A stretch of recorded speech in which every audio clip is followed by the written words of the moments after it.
लोग का टॉपिक है इलेक्ट्रिक फील्ड, विद्युत क्षेत्र। विद्युत क्षेत्र के बारे में हम लोग आवेश के बारे में पहले पढ़ चुके हैं। आवेश जो होता है दूसरे आवेश के ऊपर बल लगाता है।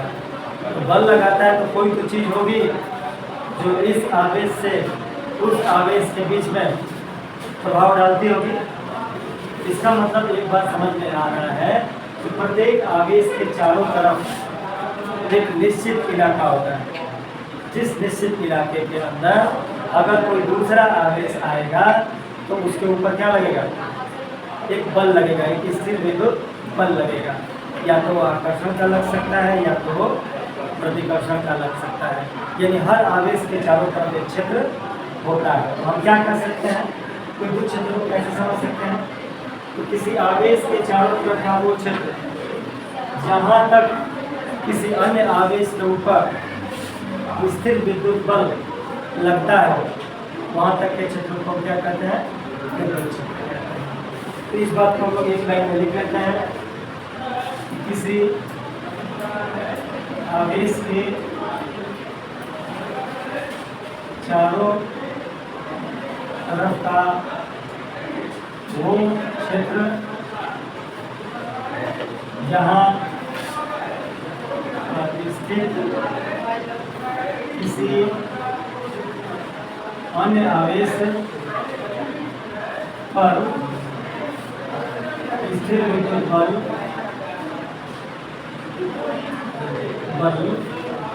का अनुभव होता हो विद्युत क्षेत्र क्या रहता है? विद्युत क्षेत्र कहलाता है। ये हमारा हो गया विद्युत क्षेत्र के बारे में परिभाषा। अब देखिए विद्युत क्षेत्र दो चीजों के ऊपर डिपेंड करें। एक होता है सोर्स चार्ज। सोर्स चार्ज इसको हम लोग बोलते हैं स्रोत आवेश। और एक होता है टेस्ट चार्ज, इसको हम लोग कहते हैं परीक्षण आवेश। यानी एक के ऊपर क्या लगेगा? बल लगेगा। और बल कौन लगाएगा? मूल स्रोत आवेश लगाएगा। जैसे ये हमारा सोर्स चार्ज है, क्यों? और इसके चारों तरफ का एक इलाका है।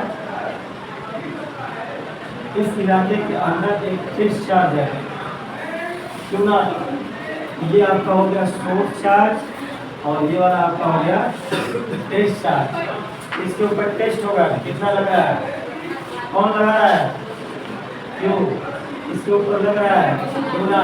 इसका नाम क्या होगा? Source charge. और जिसके ऊपर लग रहा है वो क्या होगा? Test charge. ठीक है, तो दो तरीके की चीजें होंगी जिसको हम लोग समझने के लिए इस्तेमाल करेंगे। अब आते हैं, समझते हैं कि विद्युत क्षेत्र लगभग हमारे सिलेबस में 4 प्रकार का दिया है। नंबर 1 है समरूप विद्युत क्षेत्र। समरूप विद्युत क्षेत्र।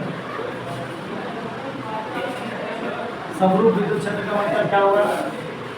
या समरूपी विद्युत, समरूपी विद्युत क्षेत्र, इसका अर्थ ये हुआ कि विद्युत क्षेत्र में स्थित प्रत्येक बिंदु के ऊपर, है ना, अगर समान विद्युत बल लग रहा हो तो ऐसे क्षेत्र को हम क्या बोलेंगे? समरूप विद्युत क्षेत्र कहेंगे। यानी कि विद्युत क्षेत्र के प्रत्येक बिंदु पर एकांक धन आवेश के ऊपर या एकांक परीक्षण आवेश पर समान विद्युत बल का अनुभव हो। यानी इसका मतलब क्या होगा कि अगर किसी आवेश के चारों, मान लो ये कोई चार्ज है और इसके चारों तरफ का ये क्षेत्र है और समान दूरी पर अगर आप इसके ऊपर रहोगे तो इन बिंदुओं पे जहाँ से इसकी दूरी क्या है? समान है, यहाँ पर अगर हम बिंदु लेंगे, अगर हम परीक्षण आवेश को यहाँ पे रखें, परीक्षण आवेश को यहाँ पे रखें, परीक्षण आवेश को यहाँ पे रखें, तो इसके वजह से इसमें जो बल लगेगा वो समान बल लगेगा ना, तो लगेगा, क्योंकि दूरियाँ क्या है? समान है। तो कूलॉम के नियम से दो आवेशों के बीच लगने वाला बल अगर दूरी समान है, ठीक है, और चार्ज भी वही है, तो बल भी समान लगेगा। तो इसको कैसा चित्र करेंगे? समरूप, क्योंकि यहाँ पे यहाँ पे यहाँ पे यहाँ पे, ठीक है, ये बल जो होगा कैसा रहेगा? एक समान बल। तो हम ये कर सकते हैं कि विद्युत क्षेत्र में रखे, क्या बोलेंगे? विद्युत क्षेत्र में रखे परीक्षण आवेश पर या एकांक परीक्षण आवेश है, अगर जो बल लग रहा हो वो भी समान बल लग रहा हो, तो ऐसे क्षेत्र को हम क्या करेंगे? समरूपी विद्युत क्षेत्र कहेंगे। एक बार फिर से मैं पढ़ दे रहा हूँ, वह विद्युत क्षेत्र जिसके प्रत्येक बिंदु पर एकांक धन आवेश पर विद्युत बल समान विद्युत बल का अनुभव हो, समरूप विद्युत क्षेत्र कहलाता है। समरूप समझ आगे? दूसरा हमारा टॉपिक है असमरूप विद्युत क्षेत्र। क्या होना है? और समरूप विद्युत क्षेत्र, इसमें भी वही चीजें होगी कि विद्युत क्षेत्र में स्थित एकांक परीक्षण आवेश पर भिन्न भिन्न बिंदुओं पर एकांक परीक्षण आवेश पर अगर बल क्या लगे? अलग अलग लगे, भिन्न भिन्न बल लगे, तो ऐसे क्षेत्र को हम असमान विद्युत क्षेत्र कहते हैं। वह विद्युत क्षेत्र जिसके भिन्न भिन्न बिंदुओं पर एकांक धन आवेश पर अलग अलग विद्युत बल का अनुभव हो, असमरूप विद्युत क्षेत्र कहलाता है। हम लोग क्या कर सकते हैं? एकांक परीक्षण आवेश पर विद्युत क्षेत्र में विद्युत क्षेत्र के भिन्न भिन्न बिंदुओं पर भिन्न भिन्न बल लगे, तो ऐसे क्षेत्र को असमरूप विद्युत क्षेत्र कहते हैं। ये हो गया हमारा पॉइंट नंबर 3। इसका बाद तीसरा आएगा। तीसरा हमारा है परिवर्ती विद्युत क्षेत्र। कौन सा क्षेत्र? परिवर्ती विद्युत क्षेत्र। परिवर्ती का मतलब जो बदल रहा हो, इसके लिए हम लोग कहेंगे आकाश में। अगर आकाश में स्थित बिंदुओं पर विद्युत क्षेत्र का मान समय के साथ परिवर्तित होता हो, तो इस प्रकार के विद्युत क्षेत्र को परिवर्ती विद्युत क्षेत्र कहते हैं। जैसे आसमान में स्थित भिन्न भिन्न बिंदुओं पर अगर विद्युत क्षेत्र का मान क्या हो? समय के साथ बदल रहा हो। अगर आसमान में कोई बिंदु हो और वहाँ पर विद्युत क्षेत्र क्या हो? समय के साथ बदल रहा हो, तो ऐसे विद्युत क्षेत्र को हम क्या कहते हैं? परिवर्तित विद्युत क्षेत्र कहते हैं। और इसको E बराबर ऐसे फंक्शन FT से शो करते हैं। E बोले इलेक्ट्रिक फील्ड, और इलेक्ट्रिक फील्ड क्या हो? टाइम के साथ बदल रहा हो। यानी आकाश में स्थित किसी बिंदु पर या आकाश में स्थित बिंदुओं पर विद्युत क्षेत्र का मान समय के साथ बदलता रहता हो, तो ऐसे क्षेत्र को हम परिवर्ती विद्युत क्षेत्र कहते हैं। जैसे आकाश में बिंदु है और वहाँ पे विद्युत क्षेत्र का मान समय के साथ क्या होगा? बदल रहा हो, तो ऐसे क्षेत्र को हम परिवर्ती विद्युत क्षेत्र कहते हैं। इसके बाद लास्ट हमारा है अपरिवर्ती विद्युत क्षेत्र। चौथा अपरिवर्ती विद्युत क्षेत्र। अपरिवर्ती का मतलब जो बदलता नहीं हो। अगर आकाश में स्थित बिंदु पर विद्युत क्षेत्र का मान समय के साथ नियत रहे मतलब न बढ़े न घटे, एक बराबर रखता हो, तो ऐसे बिंदुओं को हम क्या कहते हैं? अपरिवर्ती विद्युत क्षेत्र। मतलब विद्युत क्षेत्र में स्थित ऐसे बिंदुओं को हम अपरिवर्ती विद्युत क्षेत्र कहेंगे। यानी कि समय के साथ नियत रहे। क्या नियत रहे? विद्युत बल क्या है? नियत रहे, तो ऐसे क्षेत्र को हम अपरिवर्तित विद्युत क्षेत्र कहते हैं। यदि आकाश में स्थित बिंदुओं पर विद्युत क्षेत्र का मान समय के साथ सदैव नियत बना रहे, तो ऐसे क्षेत्र को ही हम अपरिवर्ती विद्युत क्षेत्र कहते हैं।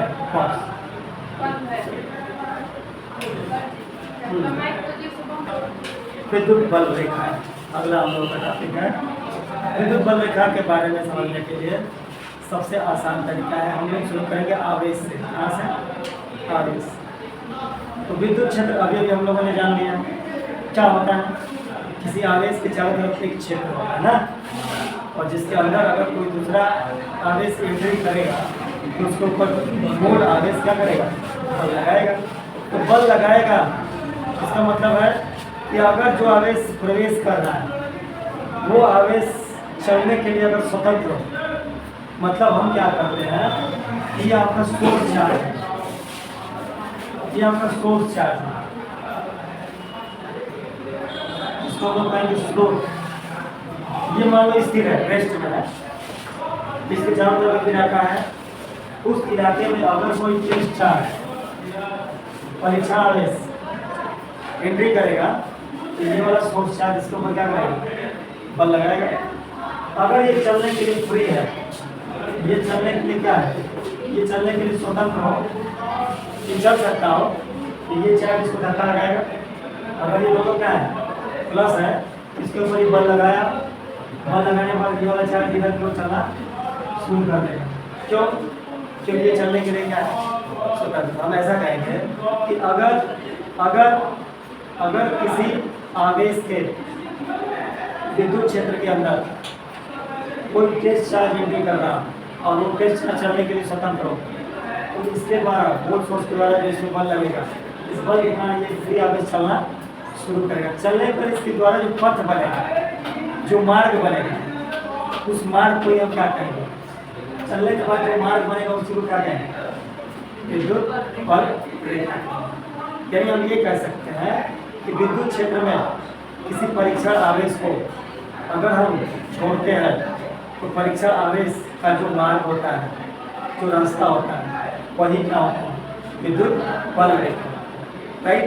इसको अगर हम लोग थोड़ा सा सिस्टमेटिक ढंग से कहें तो ऐसे कह सकते हैं कि विद्युत बल रेखा अगर आवेश चलने के लिए स्वतंत्र है तो वो बल की दिशा में चलने लगेगा, और बल की दिशा बदलने पर, है ना, आवेश की दिशा भी बदल जाएगी। अगर ये बल की दिशा बदले तो आवेश भी अपनी दिशा बदल लेगा। यानी हम ये कहें कि आवेश का पथ वक्राकार होगा और विद्युत क्षेत्र में किसी स्वतंत्र धन परीक्षण आवेश के मार्ग को विद्युत बल रेखा कहते हैं। यानी विद्युत क्षेत्र में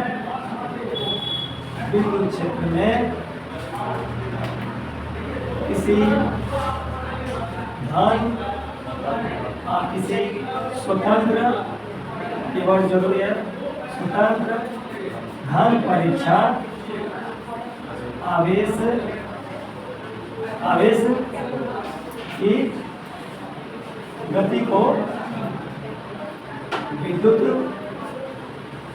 बल रेखा कहते हैं। ये बहुत ही सिंपल एग्जांपल, सिंपल डेफिनेशन हो जाएगा कि विद्युत क्षेत्र में अगर कोई परीक्षण आवेश छोड़ा जाए तो उसकी जो गति होगी उसी को क्या कहते हैं? विद्युत बल रेखा।